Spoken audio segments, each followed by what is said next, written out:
Pallavi Vyas and I'm the course instructor for ECO 201, which is Intermediate Microeconomics. This is a course that's mandatory for all BA Economics students, but other students from other majors are more than welcome to take it.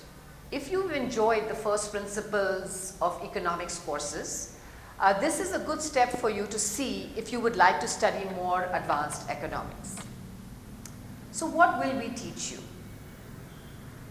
A lot of the concepts that you've already studied before in school as well as in college you'll get a chance to study these more deeply.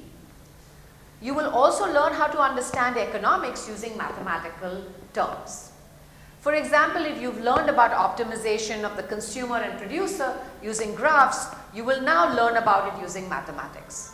For many of you, this will be the first time you will see economics being taught this way, and it's going to be hugely beneficial to you in the future as mathematics has become the language used in economics.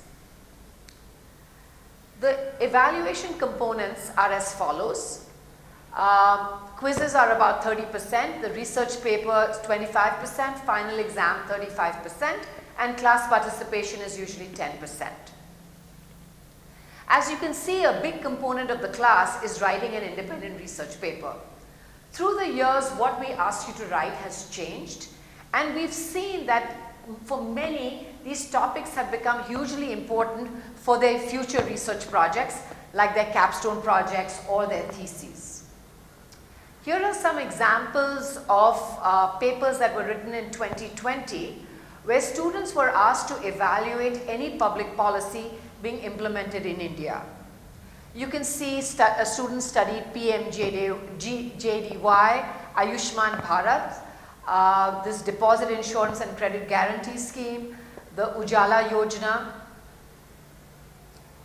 In 2021, we tweaked it a bit and we asked students to demonstrate their knowledge of economic theory they had learned to evaluate any problem or policy of their interest.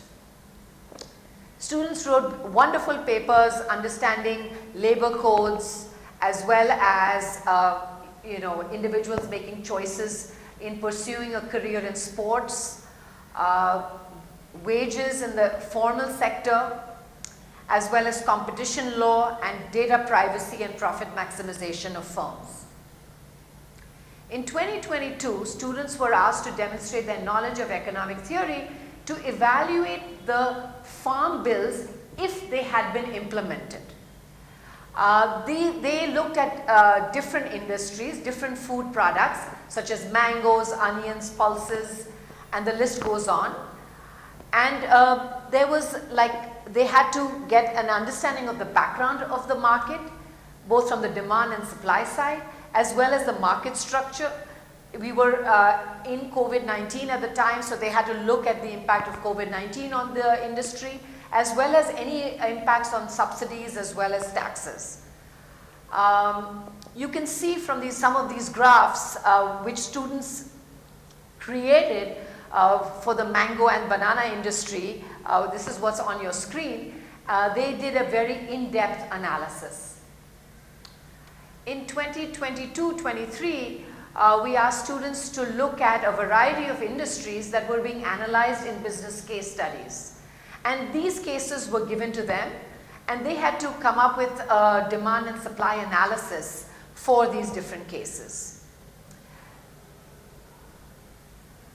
The prerequisites for this class are Math 142 and preferably an intermediate or an advanced calculus class. Math 142 is an intro to calculus class. If you've taken this in high school, of course, you're completely exempt from taking it.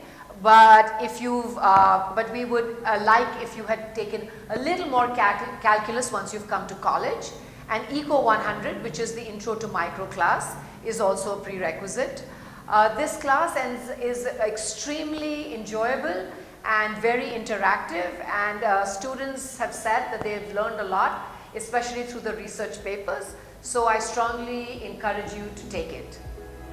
Thank you so much.